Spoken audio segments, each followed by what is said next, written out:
We saw how our security team responded in that first scenario. Now, Ron is going to give them some more training on deadly force decision making and how to react under stress. Ron, that turned into a really intense firefight in that first scenario. So what do you think you did right? What do you think you did wrong? I think he responded quickly. That's most important. There was no hesitation. I think what happened after that, though, he separated himself and sought cover like he's taught as a police officer, which is not appropriate in this situation. So coming into another scenario, what would you teach him to do? We're going to focus on three things, Kevin. And that is that we want him to close the distance to the shooter. Most important, very quickly acquire his target and take him down. The second thing is he acted alone. He needs a partner or two. I think 2 or 3 people in the size congregation that he has to be on its security team. And the third is what we call a line of demarcation in the front of the church. No one passes that to get on the pulpit. Now, if someone should stand up in the middle of the congregation, that line moves immediately to where he's standing, and Tom should react accordingly. Well, I'm going to turn it over to you and let you provide that great training. Thank you. Tom, Pastor John, you've been through the scenario. Let me get some thoughts. Tom, tell me what you think about what you've been through and the observations you made. So initially, right off the bat, a gentleman walked in with a trench coat, looked suspicious, didn't really warrant any other intervention. He just came and sat down. Immediately following him, a female walks in.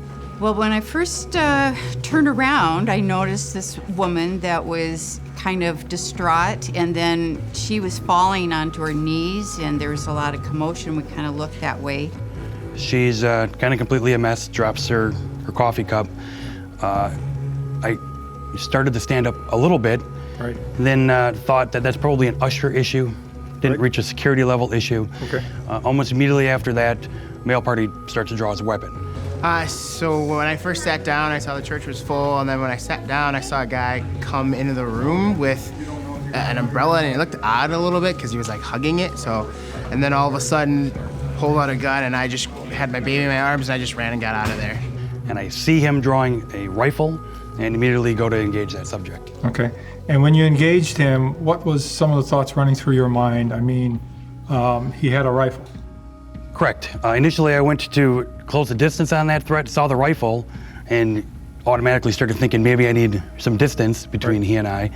I did engage him, got a number of shots off.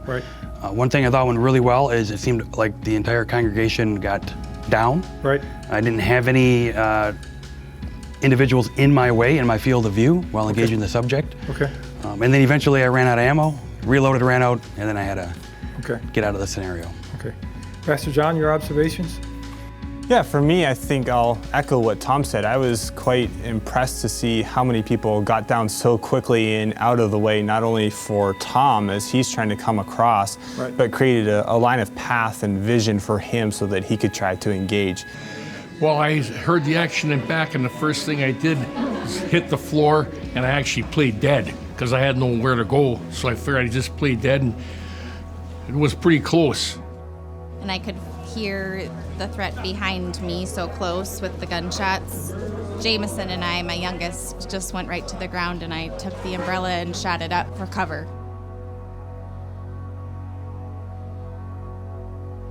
And then I was just, as I was coming across, just trying to help to assist to get people out of the building as much as I could possible. That's great. So let me make some observations here. First, I think we all agree you probably need more help. You can't do it alone. You probably need at least a second, if not a third. I think that would be really, really important, especially in a situation where someone jumps up with a gun. I think it's just imperative you need more help. Secondly, let's talk about the layers of security in a church to give you that help, maybe to prevent the guy from coming into the building in the first place. I think you start in the parking lot. You get your volunteers out there parking cars with their vests, give them a radio. If they see something that's unusual, somebody that may be doing harm, call you on the radio, let you know. The second layer would be the ushers and greeters. And this group here, the same deal. They may see somebody coming in the building and maybe armed, maybe acting strangely, call you on the radio. I think that's important. A third option would be to use the local PD or local authorities. Involve them in your security program. Have them on Sunday come by, drive through, park the car here for a while.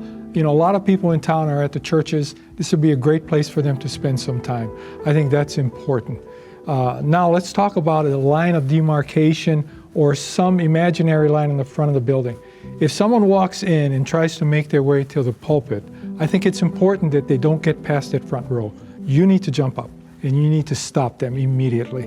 That line of demarcation also applies to when someone jumps up and yells. That line now follows that individual, and then you need to respond, such as an active shooter, which happened in the first scenario.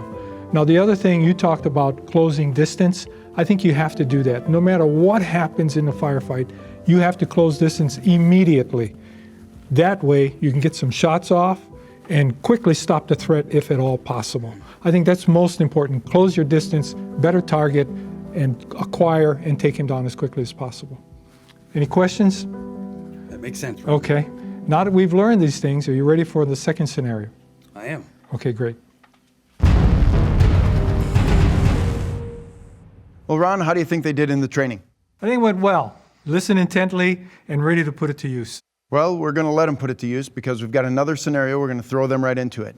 And if you want to see that scenario live, you've got to scroll down a little bit and click on the button to register for our live training broadcast, where of course we'll be giving away some free guns. Please leave your questions and comments down below. We'd love to hear from you.